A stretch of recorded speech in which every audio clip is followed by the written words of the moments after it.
শুধুমাত্র এই দোয়াটি একবার পড়েন, আল্লাহ তাআলা আপনার 90 বছরের গুনাহ মাফ করে দেবেন ইনশাআল্লাহ।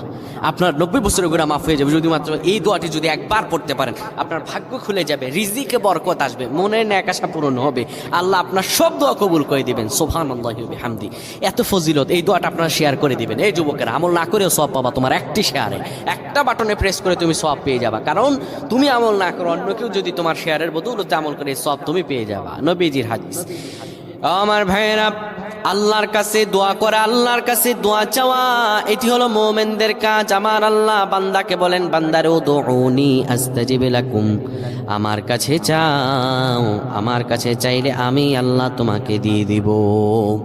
কেউ যদি একবার এই দোয়াটি পড়তে পারে, দোয়াটি হলো রব্বি ইন্নী যালামতু নাফসি ফাগফিরলি। কেউ যদি এই দোয়াটা একবার পড়তে পারে, আমার আল্লাহ তাআলা তার 90